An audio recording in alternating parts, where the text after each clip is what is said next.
열왕기하 18장 1절에서 8절 말씀입니다. 봉독해 드리겠습니다.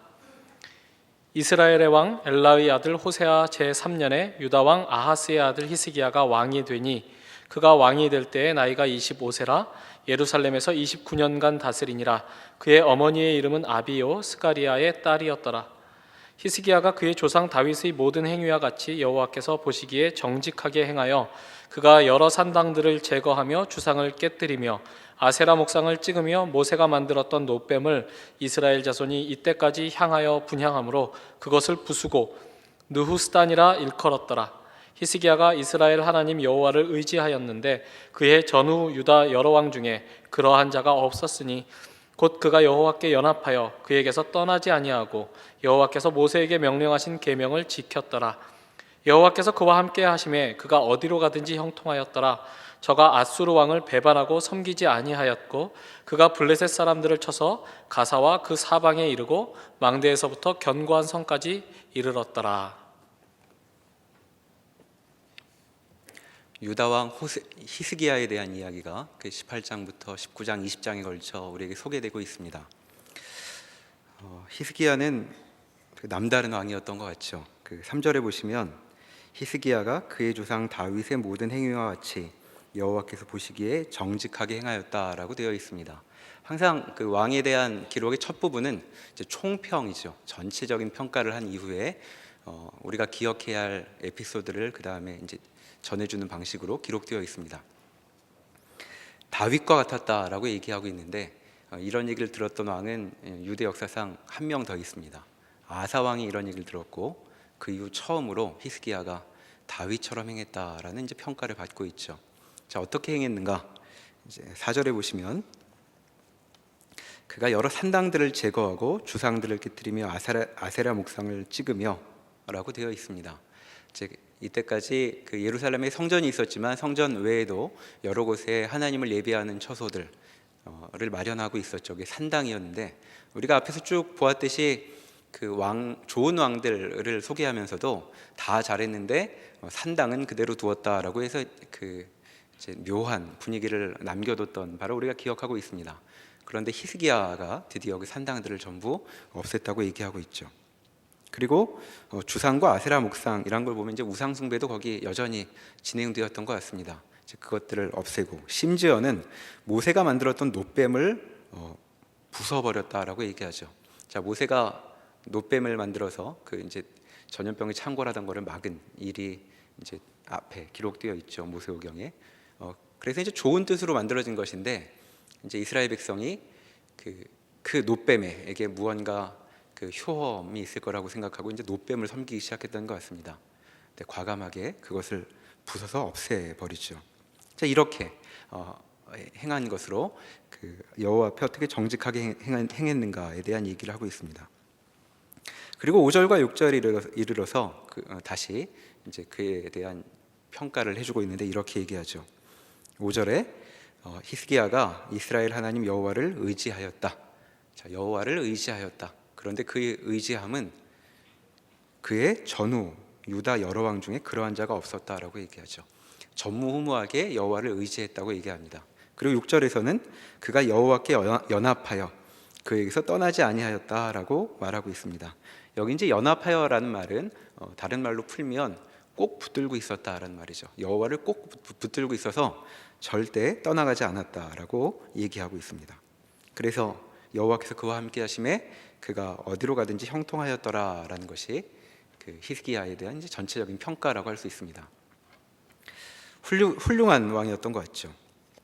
근데 이 사람이 훌륭하다는 건 좀 이렇게 훌륭할 수 있나 하는 생각이 듭니다. 왜냐하면 이 사람 아버지를 떠올리게 되기 때문이죠. 아버지가 누구였죠? 아하스였습니다. 자, 아하스가 어떤 왕인지 기억나십니까? 다시 한번 살펴보시죠. 16장으로 넘어가 보십시다. 16장 2절에 자, 아하스에 대한 소개 똑같이 이제 총평입니다. 이렇게 되어 있죠. 16장 2절 아하스가 왕이 될 때에 나이가 20세라 예루살렘에서 16년간 다스렸으나 그의 조상 다윗과 같지 아니하여 히스기야하고 정반대로 지금 얘기하고 있습니다. 그의 하나님 여호와께서 보시기에 정직히 행하지 아니하고 이스라엘의 여러 왕의 길로 행하며 또 여호와께서 이스라엘 자손 앞에서 쫓아내신 이방 사람의 가증한 일을 따라 자기 아들을 불 가운데로 지나가게 하며 또 산당들과 작은 산 위와 모든 푸른 나무 아래에서 제사를 드리며 분향하였더라. 이것이 이제 아버지에 대한 평가죠. 그러니까 역사상 그 유례가 없는 악한 왕으로 소개되었던 것이 이제 아하스였습니다. 근데 이제 아하스의 아들이 등장을 해서 이제 아하스와 정반대로 행동을 하죠. 아버지 밑에서 살아온 그의 과거가 그렇게 편안하고 유쾌한 시간은 아니었을 것 같습니다. 아들을 불 가운데 지나가겠다는 얘기를 보면 이제 히스기야의 형제가 불에 태워졌다는 얘기겠죠. 그러니까 이제 그런 시절을 보내왔는데 이제 히스기야는 그와 다르게 살게 됩니다. 그래서 히스기야에 대한 이야기를 하기 전에 먼저 이전부터 우리가 눈여겨볼 필요가 있습니다. 성경을 보면 성경은 자녀 교육으로 자식이 잘 큰다고 얘기하지 않는 것 같습니다.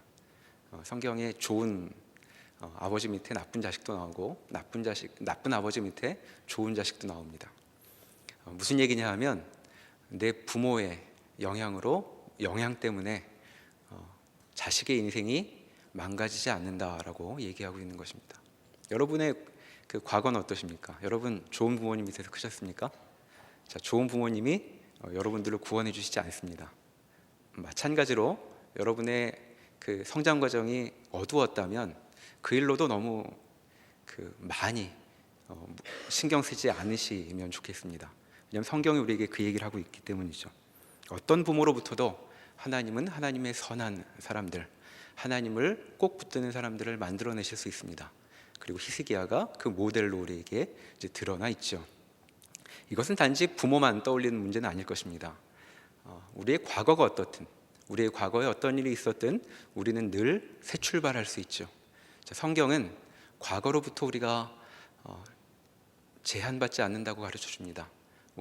우리의 지난 날에 어떤 어두운 그늘이 있든 또 나의 어떤 과오가 있든 하나님께서 그 일로 우리 인생의 운명을 결정하지 않으시겠다고 우리에게 여전히 말씀하고 계시죠.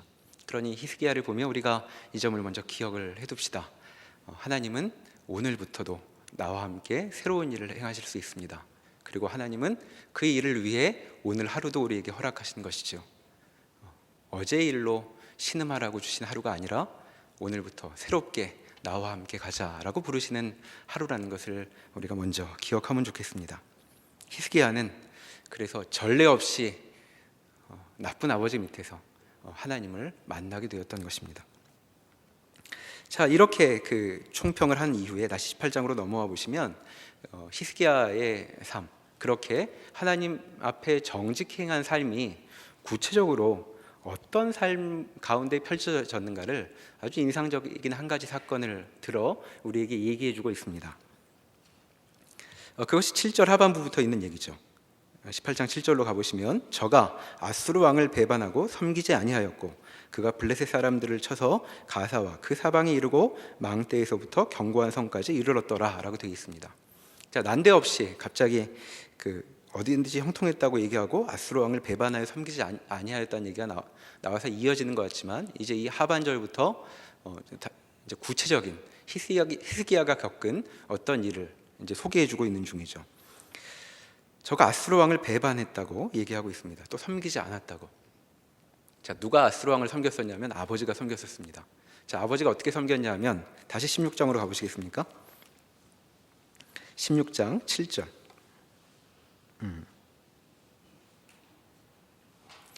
16장 5절 6절에 보면 아람과 북왕국의 이제 연합군이 반 아수르 동맹을 맺죠. 그래서 이제 여기저기 이제 연합을 많이 하려고 하는데 유다가 말을 듣지 않습니다. 그러니까 유다, 이제 아하스 시절이었는데 아하스에게 쳐들어오죠.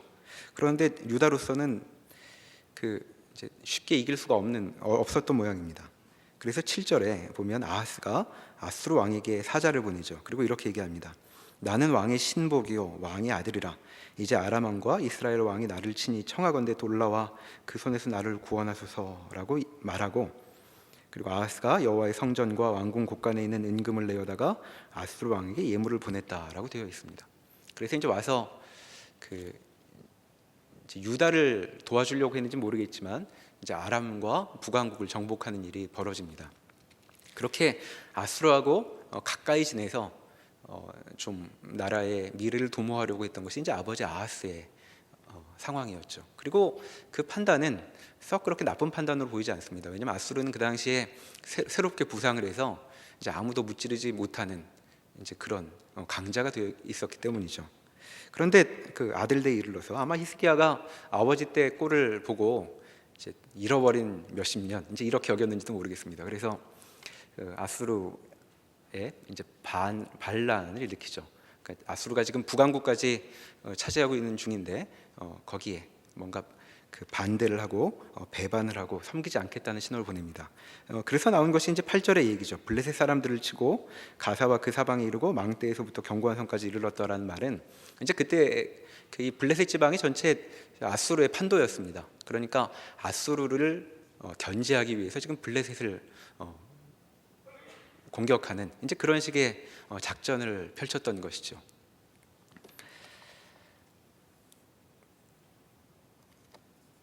그 공격을 했더니 또 공격이 잘 돼서 이제 거기다 무찔렀다고 되어 있습니다. 자, 아마도 왜 이렇게 했는가 굳이라고 생각을 해보면 이제 히스기야의 판단에 이렇게 하는 것이 좋겠다고 생각을 했던 모양이죠. 근데 이 판단이 꼭 맞았는지는 잘 모르겠습니다. 왜냐하면 그 아버지 때에 굴욕적으로 그렇게 온 금은을 갖다 바쳤던 일, 이제 굴욕적이니까 복수하고 싶은 마음은 들었겠지만 이 나라는 그 유다가 이렇게 몇 번 공격을 한다고 이길 수 있는 나라가 아니었죠. 그런데 이제 히스기야로 봐서는 그게 이제 최선이라고 생각을 하고 이 일을 시작을 했던 것 같습니다. 자, 그래서 무슨 일이 벌어졌는가? 그 얘기가 13절부터 나와 있습니다. 자, 이렇게 배반을 했더니 벌어진 일. 히스기야 왕 제14년에 아수르의 왕 사네립이 올라와서 유다 모든 견고한 성읍들을 쳐서 점령하매라고 되어 있죠. 아수르 왕의 그 심기를 건드린 바람에 이제 그 아수르 왕이 그 공세를 감행을 합니다. 어떻게 됐는가? 유다의 모든 견고한 성읍들을 쳐서 점령하였다라고 얘기하죠. 뭐 별로 막을 방비할 힘도 없었던 것 같습니다. 자, 그래서 괜히 아수르를 건드리는 바람에 히스기야는 이제 곤란한 지경에 빠지게 된 것 같습니다. 그런데 이 얘기를 하면서 우리한테 이제 한숨 쉬면서 다시 생각을 해보게 하는, 그러니까 바로 넘어가지 못하게 하는 구절이 9절부터 12절까지의 내용이죠. 자, 9절에 무슨 내용이 있냐면 히스기야 왕 제4년 곧 이스라엘의 왕 엘라의 아들 호세아 제7년에 아수르의 왕 살마네셀이 사마리아로 올라와서 에워쌌더라 라고 되어 있습니다. 9절과 13절을 보면 구조가 비슷합니다. 자, 아수르를 건드리면 무슨 일이 벌어지는가에 대해서 먼저 북왕국을 보자. 북왕국은 어떻게 됐는가? 망했다라는 게 이제 결론이었죠. 그런데 지금 히스기야가 비슷한 일을 겪고 있는 중입니다. 자, 히스기야는 어떤 사람이었죠? 하나님께서 보시기에 정직하게 행했던 그런 왕이었습니다. 근데 그 왕이 어떤 판단을 잘못했는지, 아마도 아수르를 건드린 게 잘못이었던 것 같은데 아수르를 건드리는 바람에 지금 북왕국과 비슷한 곤경에 빠지게 되었다라고 지금 13절이 우리에게 이야기를 시작하는 중이죠. 자, 그리고 우리에게 묻습니다. 어떻게 될 것인가? 자, 여호와 보시기에 정직히 행한 왕이라는데 북왕국과는 좀 다를까라고 이제 묻고 나서 이 이야기가 진행되고 있습니다. 자, 14절 15절을 보면 도대체 7절 8절의 그 모습은 어디 갔나 싶은 모양이 나오죠. 14절에 이렇게 되어 있습니다. 유다의 왕 히스기야가 라기스로 사람을 보내어 아수르 왕에게 이르되 내가 범죄하였나이다. 나를 떠나 돌아가소서. 왕이 내게 지우시는 것을 내가 당하리이다 하고 얘기를 하죠. 그랬더니 아수르 왕이 뭐라 그랬냐면 곧 은 300달란트와 금 30달란트를 정하여 유다 왕 히스기야에게 내게 한지라. 그래, 그렇게 말했으니 내가 조공을 받는 것으로 공격을 대신하겠다. 자, 금을 30달란트 달라고 하죠. 1톤 정도 된다고 합니다. 지금 시세로 400억쯤 되더라고요. 금값이 많이 떨어져서. 자, 이거 달라고 얘기를 했죠. 근데 이제 이 얘기를 듣고 시킨 대로 다 하겠다고 그러지 않았습니까? 그러면 시킨 대로 해야 되는데 15절 16절을 보면 그 시킨 대로 하기가 쉽지가 않습니다. 히스기야가 이에 여호와의 성전과 왕궁 곳간에 있는 은을 다 주었고, 자, 은은 다 주었는데 문제가 생겼습니다. 금이 없죠. 또 그때 유다 왕 히스기야가 여호와의 성전의 문의 금과 자기가 모든 기둥에 입힌 금을 벗겨 모두 아수르 왕에게 주었더라. 예, 금이 없습니다. 금이 30달란트만 챙기면 되는데 그 어디 갔을까요? 그 금, 이제까지 있던 금.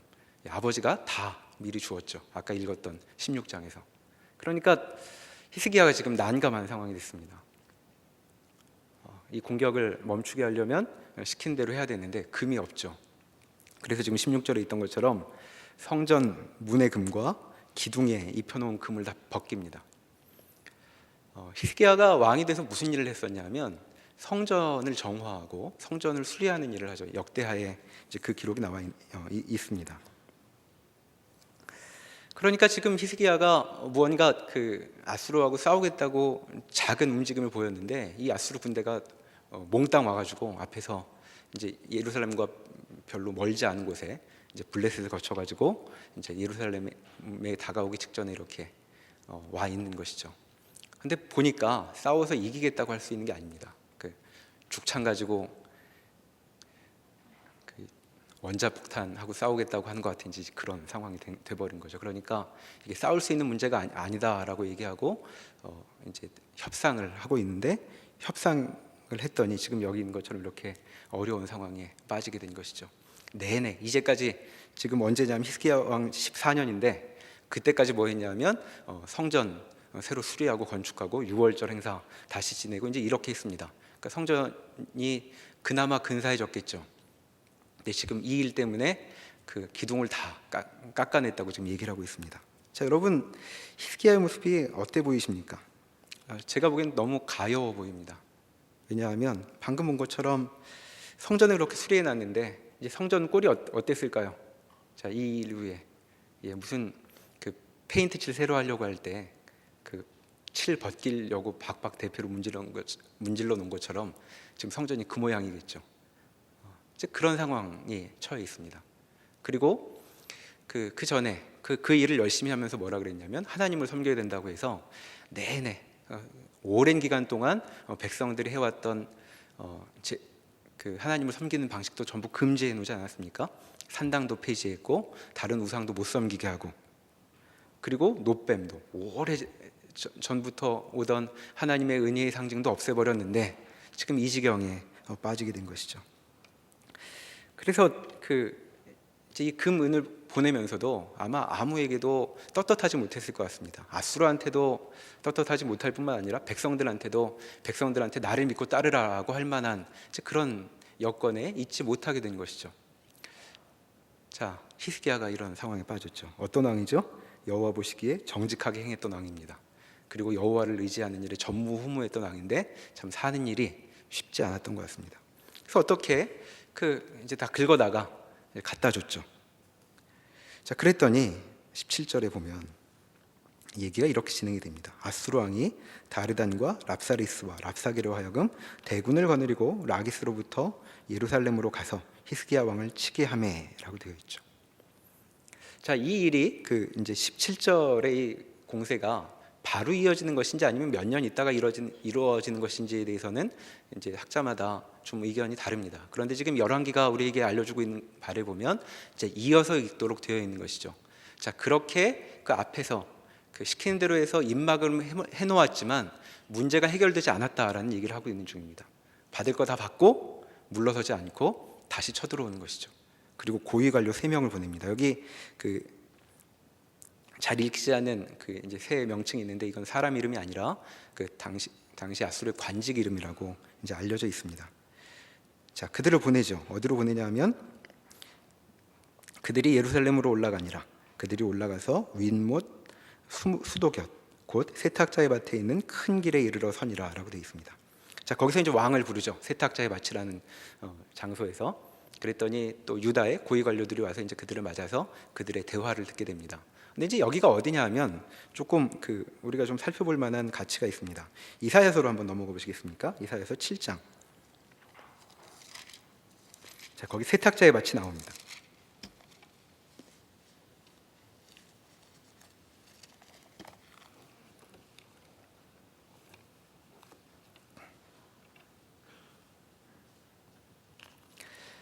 자, 때는 어느 때냐면 아람과 북왕국이 이제 쳐들어왔을 때였죠. 그래서 지금 서로 그 부딪혀 있는 상태입니다. 2절에 보면 어떤 사람이 다윗의 집에 이르되 아람이 에브라임과 동맹을 하였다 하였으므로 왕의 마음과 그의 백성의 마음이 숲이 바람에 흔들림 같이 흔들렸더라라고 되어 있죠. 그때에 여호와께서 이사야에게 이르시되 너와 내 아들 스알랴숲은 윗못 수도 끝 세탁자의 밭 큰 길에 나가서 아하스를 만나 이렇게 이르라라고 얘기합니다. 자, 어떻게 이르냐 하면 4절에 그 두 왕, 지금 쳐들어와 있는 두 왕은 연기나는 두 부직갱이에 불과하다. 두 부직갱이 그루터기에 불과하다. 그러니까 두려워하지 말며 낙심하지 말라 이렇게 얘기하죠. 그러니까 내가 지켜줄 것이다 라는 말씀을 하시는 중입니다. 그랬는데 그 10절에 보면 그렇게 얘기를 전하고 나서 아하스에게 말씀하여 이르시되 너는 내 하나님 여호와께 징조를 구하라. 자, 하나님께서 지켜주실 거니까 내 마음에 위로와 격려가 필요하다면 징조를 하나 부탁해라 그러는데 아하스가 거절하죠. 나는 구하지 아니하겠나이다. 자, 이 일이 벌어졌던 곳이 세탁자의 밭입니다. 자, 어떤 곳이었죠? 자, 유다가 위기에 빠졌을 때 하나님께서 지켜주시겠다고 말씀을 전하셨던 곳입니다. 그런데 아하스가 그거 받지 않기로 하죠. 여호와 의지하지 않겠습니다. 그래서 누구 의지했죠? 아수르 의지했습니다. 자, 우리의 구원자는 아수르다라고 그의 결심을 얘기했던 곳, 그곳이 세탁자의 밭이죠. 그런데 지금 다시 본문으로 돌아와 보시면 열왕기하 18장에 지금 누가 와 있죠? 아수르의 군대, 고위 관료들이 와 있는 겁니다. 자, 아수르가 우리를 구원해 줄 거라고 했는데 지금 아들대에 이르러 아수르가 나라를 멸망시킬 대상으로 여기 와서 지금 용권을 갖고 있다고 얘기하고 있죠. 자, 히스기야 입장에서 이게 어땠을까요, 여러분? 아버지가 좀 잘하지 싶지 않았을까요? 왜 아버지는 아수르를 의지했다가 우리는 아수르에게 다 망하게 됐을까? 이제 이런 여러 가지 생각이 들 법한 바로 그 자리에서 이제 이 일이 시작이 됩니다. 자, 무슨 얘기를 할까요? 자, 19절에 랍사게가 얘기를 합니다. 18장 19절 열왕기하로 다시 왔습니다. 자, 랍사게는 이제 술 맡은 관원이죠. 그러니까 이제 시종 장관이라고 할 수 있습니다. 이 사람이 이제 외국어를 잘해가지고 그 뒤에 읽어보면 그 지금 유대 사람들이 다 알아들을 말로 얘기를 하죠. 자, 이렇게 전하라 대왕의 말씀이다. 19절에 보면 자, 용건은 이겁니다. 19절에 대왕 아수르의 말씀이 내가 의뢰하는 이 의뢰가 무엇이냐 이렇게 얘기를 시작하죠. 넌 도대체 뭘 의지하고 있는 거냐? 뭘 의지하고 있길래 여기서 지금 버티고 있겠다는 거냐? 내가 싸울 만한 계교와 용력이 있다고 한다마는 너는 그래 싸울 수 있다고 아마 백성들에게 그렇게 얘기하고 있는 모양인데 이는 입에 붙은 말 뿐이라 내가 이제 누구를 의뢰하고 나를 반역하였느냐? 도대체 뭘 믿고 이렇게 덤비는 거냐? 나한테 나를 건드리는 거냐? 이렇게 얘기를 하고 있습니다. 그러면서 그 유다가 지금 어떤 형편에 처해 있는지를 랍사게가 쭉 나열을 해주죠. 첫 번째 21절에 무슨 얘기를 하냐 하면 내가 너를 위하여 저 상한 갈대 지팡이 애굽을 의뢰하도다 이렇게 되어 있습니다. 내가 지금 애굽을 믿고 애굽의 그 힘을 등에 업고 나한테 반역을 하려고 한다면 애굽 별거 아니라는 거 잘 기억해둬라. 내가 의지할 만한 대상 아니다. 이제 먼저 그 얘기를 하죠. 그리고 그 23절에 가보면 또 이런 얘기도 합니다. 너는 애굽만 의지하지 못할 뿐만 아니라 군사력도 의지할 게 없지 않느냐라고 얘기하고 있습니다. 23절에 청하건대 이제 너는 내 주 아수르 왕과 내게 하라. 내가 만일 말을 탈 사람을 낼 수 있다면 나는 내게 말 2,000마리를 주리라. 내가 어찌 내 주의 신하 중 지극히 작은 지휘관 한 사람인들 물리치며 애굽을 의뢰하고 그 병거와 기병을 얻을 듯하느냐. 굉장히 조롱하는 말이죠. 청하건대라고 얘기합니다. 청할 상황이 아니죠.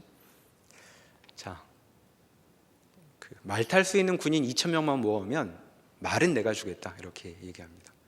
말 한 마리, 기병 한 명이면 보병 1,000명보다도 더 힘이 세다고 하는 게 이제 기병인데 말 2,000마리도 줄 테니까 그렇게 한번 싸워볼래 이렇게 얘기하죠. 그러니까 내가 갖고 있는 군사력이라는 게 기병 2,000명도 갖추지 못할 형편 아니냐라고 지금 얘기를 하고 있는 것입니다. 그러니까 군사력도 의지할 수 없다고 얘기하죠. 자, 히스기야가 믿고 있는 하나가 더 남았죠. 그게 뭐냐면 여호와 하나님 아닙니까? 하나님만 붙들고 있으니까. 근데 이제 22절에 이렇게 얘기합니다. 너희가 내게 이르기를 우리는 우리 하나님 여호와를 의뢰하노라 하리라마는 히스기야가 그들의 산당들과 제단들을 제거하고 유다와 예루살렘 사람에게 명령하기를 예루살렘 이 제단 앞에서만 예배하라 하지 아니하였느냐라고 얘기해요. 정보력도 대단합니다. 다 알고 있는 것 같죠. 이거 히스기야 보고 하는 얘기 아니라 백성들 보고 하는 얘기 같습니다. 자, 히스기야가 지금 백성들한테 여호와만 의지하라라고 그렇게 독려했던 모양인데 이제 백성들한테 얘기하죠. 자, 히스기야가 뭐 했는지 아느냐? 너희가 이제까지 여호와 섬긴다고 했던 거 다 금지하게 하지 않았느냐? 그리고도 무슨 여호와를 의지한다고 말할 수 있겠느냐라고 말하고 25절에 이렇게 얘기하죠. 내가 어찌 여호와의 뜻이 아니고야 이제 이곳을 멸하러 올라왔겠느냐? 여호와께서 전에 내게 이르시기를 이 땅으로 올라와서 쳐서 멸하라 하셨느니라. 자, 내가 그저 와 있는 것 아니라 너희가 믿고 의지한다는 여호와께서 보내신 손길이다. 이제 이렇게 얘기하고 있는 중입니다. 자, 히스기야가 이렇게 곤경에 처했다는 것이죠.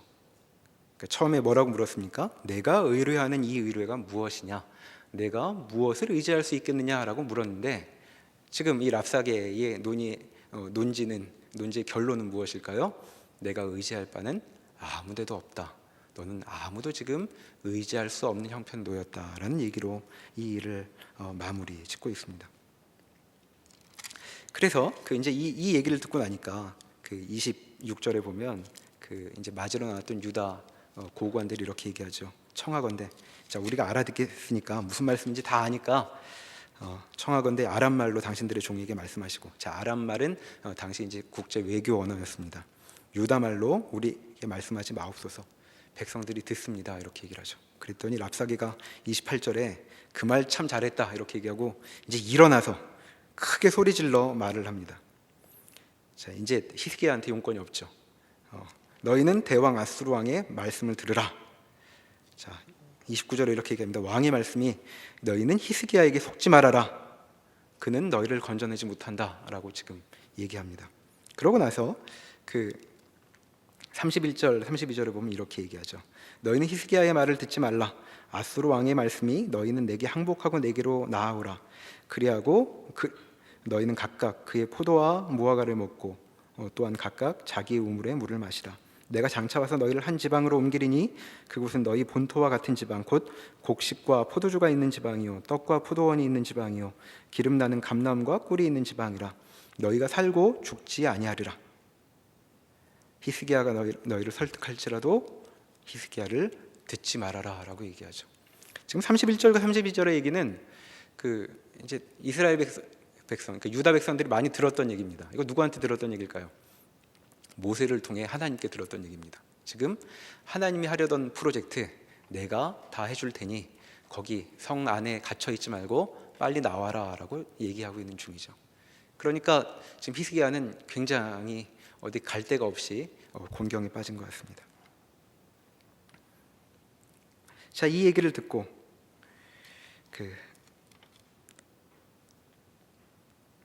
신하들이 히스기야에게 가서 이제 보고를 하죠. 37절에 보면. 그리고 이제 19장으로 넘어갑니다. 그 얘기를 듣고 히스기야가 그 옷을 찢고 굵은 배를 두르고 여호와의 전에 들어가서 선지자 이사야에게로 신하들을 보내죠. 그래서 뭐라고 말하냐면 3절에 그들이 이사야에게 이르되 히스기야의 말씀이 오늘은 환난과 징벌과 모욕의 날이라 아이를 낳을 때가 되었으나 해산할 힘이 없도다. 자, 아이를 낳을 때나 해산할 힘이 없도다. 자, 뭔가 중요한 전환이 필요한 시기인데, 자, 이 산모에게 힘이 없으면 어떻게 될까요? 산모도 죽고 아이도 죽겠죠. 그러니까 그런 상황에 처하게 되었습니다라고 얘기합니다. 그리고 말을 계속하죠. 랍사게가 그의 주 아수르 왕의 보냄을 받고 와서 살아계신 하나님을 비방하였으니 당신의 하나님 여호와께서 혹시 그의 말을 들으셨을지라. 당신의 하나님 여호와께서 그 들으신 말 때문에 꾸짖으실 듯하니 당신은 이 남아있는 자들을 위하여 기도하소서 하더이다. 자, 이사야에게 이 얘기를 전하는데 이제 히스기야도 별로 자신이 없는 것 같습니다. 자, 지금 하나님을 모욕하고 있습니다. 혹시 이 말씀을 들으시고 여호와께서 진노하실 법도 하니 위에 기도해 주십시오라고 지금 선지자에게 도움을 요청하고 있죠. 그랬더니 이사야가 이렇게 얘기합니다. 6절에 너희 주에게 이렇게 말하라. 여호와의 말씀이 너는 아수르 왕의 신복에게 들은 바 나를 모욕하는 말 때문에 두려워하지 말라. 내가 한 영을 그의 속에 두어 그로 소문을 듣고 그의 본국으로 돌아가게 하고 또 그의 본국에서 그에게 칼에 죽게 하리라 하셨느니라. 자, 걱정하지 말아라 라고 이제 여전히 아버지 때와 똑같이 하나님께서 그렇게 말씀하고 계시죠. 그랬더니 정말 무슨 일이 벌어지는 것 같습니다. 8절에 보면 랍사게가 돌아가다가 아수르 왕이 이미 라기스를 떠났다 함을 듣고 림나로 가서 아수르 왕을 만났으니 왕이 거기서 림나와 싸우는 중이라. 아수르 왕은 구스 왕 디르하가가 당신과 싸우고자 나왔다 함을 듣고 다시 히스기야에게 사자를 보내며 이르되 라고 되어 있습니다. 자, 갔더니 이 아수르 왕이 장소를 옮겼습니다. 다른 전투를 하고 있고 또 중요하게 이제 들은 정보가 뭐냐면 구스 왕이 쳐들어 올라온다는 것이죠. 당시에 이제 그 구스는 지금 이디오피아 지방인데 그 애굽까지 그 전부 그 이제 세력권을 넓혔던 모양입니다. 그러니까 이제 애굽 왕이 이제 여기서 말하는 이 구스 왕인데 이제 여기서 움직이기 시작했다는 것이죠. 그러니까 남쪽으로 가서 거기하고 싸워야 됩니다. 이런 잔챙이 유다하고 그 시비가 붙을 때가 아닙니다. 이제 이런 얘기를 들은 모양입니다. 그래서 이제 움직이는데 움직이면서도 그냥 움직이고 사라지지 않고 그 다시 편지를 보내죠. 10절에 보면 사자를 히스기야에게 보내는데 유다 왕 히스기야에게 이같이 말하라. 내 하나님이 예루살렘을 아수르 왕의 손에 넘기지 아니하겠다 하는 말에 속지 말라. 아수르의 여러 왕이 여러 나라에 행한 바 진멸한 일을 내가 들었나니 내가 어찌 구원을 얻겠느냐. 이렇게 얘기를 하죠. 그러니까 편지를 딱 써서 보냅니다. 내가 지금 군대를 조금 빼지만 지금 너희 그 점령하고 있던 것, 너희 앞에 포위하고 있던 것 빼는 거 아니다. 그러니 내 말이 빈말이 아니라는 것 기억해라라는 걸 이제 편지로 보내죠. 그리고 이 말은 정말 빈말이 아니었던 것 같습니다. 이 편지를 듣고 히스기야가 이렇게 반응하죠. 14절에 보면 히스기야가 사자의 손에서 편지를 받아보고 여호와의 성전에 올라가서 히스기야가 그 편지를 여호와 앞에 펴놓고 그 앞에서 기도하여 이르되 라고 되어 있죠. 자, 이제 이사야를 찾는 것 정도는 안 되고 여호와의 성전에 가서 편지를 펼쳐놓습니다. 그리고 기도하죠. 뭐라고 기도하냐 하면 19절처럼 기도합니다. 이제 하나님은 사람과 다르다라는 얘기를 하고 있는 중이었고, 그리고 실제로 17절 18절에 보면 아수르 왕이 여러 민족들과 그 나라를 황폐하게 했고 거기 있는 신들을 전부 불살라 태워버렸다는 것 제가 알고 있습니다. 다 인정합니다 라고 얘기하면서 우리 하나님 여호와여 원하건대 이제 우리를 그의 손에서 구원하옵소서 라고 이제 기도하고 있습니다. 이때 그 히스기야의 심정이 어땠을까요? 자, 히스기야가 지금 하나님 믿으니까 당당하고 여유 있고 그랬을까요? 네, 그래 보이지 않죠. 지금 히스기야는 코너에 몰려 있습니다. 그리고 랍사게가 했던 얘기가 가장 실감났을 사람이 히스기야였을 것입니다. 나에게 누가 있는가? 같이 아수르에게 대항하자고 하던 애굽이 있으나 애굽이 지금 포위되어 있는 예루살렘을 구해줄 만한 여유는 없는 것 같습니다. 그럼 군사력이 있느냐? 없지요. 병사 2,000명도 못 뽑아낼 그런 상황인 것 같습니다. 백성들하고 있는데, 자, 백성들은 자기를 어떻게 보고 있나요? 산당을 없앤, 그리고 노뱀도 없앤 그런 왕으로 바라보고 있습니다. 자, 저 왕 밑에 따라와서 지금 10몇 년째인데 우리가 보고 있는 것이 무엇인가? 저 대군이 우리 앞에 와 우리를 위협하고 있는 것, 그것만 경험하고 있었던 백성들이 그 옆에 있었던 것이죠. 그래서 그런 히스기야가 지금 주 앞에 기도하고 있습니다. 뭘 해달라는 기도도 사실 아닙니다. 곰곰이 읽어보면 구원하옵소서라고 말하지만 구원이 어떻게 이룰지도 떠올릴 수 없는 것 같죠. 근데 하나님 이 상황을 기억해 주십시오라고 지금 그렇게 기도하고 있죠. 지금 이런 모습이 무슨 모습이냐 하면 여호와와 연합하여 있다라는 그런 모습입니다. 하나님을 붙들고 떨어지지 않았다라는 모습이죠. 자, 이 상황에서 그 이사야가 사람을 보내서 여호와의 말씀을 전하죠. 자, 여호와께서 주신 말씀은 이제 20절부터 나와 있는데 이제 이런 얘기입니다. 24절까지 무슨 얘기를 하냐면 아수르가 그렇게 여기저기 어디도 거침없이 다 정복하며 싸움에 이겨왔다. 그렇게 말씀하시고 나서 25절에 내가 듣지 못하였느냐? 이 일은 내가 태초부터 행하였고 옛날부터 정한 바라. 이제 내가 이루어 너로 견고한 성들을 멸하여 무너진 돌무더기가 되게 함이니라 라고 얘기합니다. 지금 아수르한테 하는 얘기를 전해주고 있죠. 자, 내가 그렇게 기세등등하게 이제까지 그 여기저기를 휘두르고 다녔으나 그거 사실 더 깊은 원인이 있었던 것이다.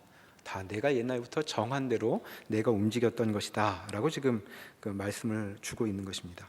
그래서 자랑하고 있는 그 아수르의 자랑은 모두 망가지게 될 것이다 라고 얘기하죠. 27절에 내 거처와 내 출입과 내가 내게 향한 분노를 내가 다 아노니 내가 내게 향한 분노와 내 교만한 말이 내 귀에 들렸도다. 그러므로 내가 갈고리를 내 코에 꿰고 재갈을 내 입에 물려 너를 오던 길로 끌어 돌이키리라 라는 말씀을 주십니다. 자, 그리고 하나님께서 행하시죠. 35절로 가보면 이 밤에 여호와의 사자가 나와서 아수르 진영에서 군사 18만 5천 명을 친지라. 아침에 일찍 일어나 보니 다 송장이 되었더라. 이 일로 사네립이 그 뜻을 못 이루고 귀환을 합니다. 근데 귀환을 해서 처음에 이사야를 통해서 알려주셨던 것처럼 그가 자기 집에 갔는데 거기서 칼로 쳐 죽임을 당했다라는 것으로 37절의 이야기가 이제 마무리되고 있습니다.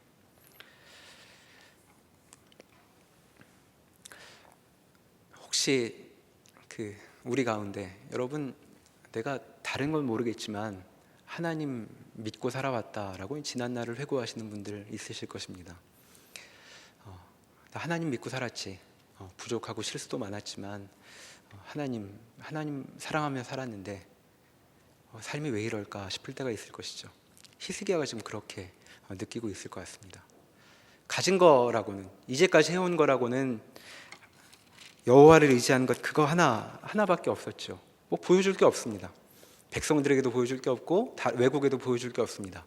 그리고 스스로에게도 아무것도 보여줄 게 없었던 것 같죠. 자, 그 심정으로 지금 편지를 가지고 주 앞에 무릎 꿇고 고개를 못 들고 있죠. 주님, 이 인생이 뭡니까? 막힌 이 자리에서, 막다른 자리에서 피해갈 방도가 보이지 않습니다. 그렇게 기도하고 있습니다. 자, 여러분 그렇게 기도하실 때 있지 않으십니까? 제가 하나님 사랑하는 건 감히 하나님을 사랑한다고 얘기합니다. 저 하나님 믿는 사람 맞습니다. 그런데 길이 하나도 안 보입니다. 하나님 어떻게 하면 좋을까요? 뭘 해달라는 얘기도 못하겠습니다. 주님 불쌍히 여겨주십시오 라고 기도할 때 하나님은 어떻게 하실까요? 우리가 믿는 그 하나님은 뭘 하실까요?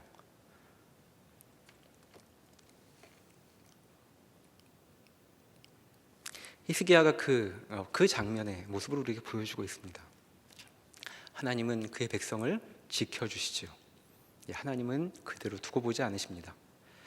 히스기야가 순교에 특별한 다른 뜻이 있지 않는 한 하나님은 히스기야를 지켜주실 것입니다.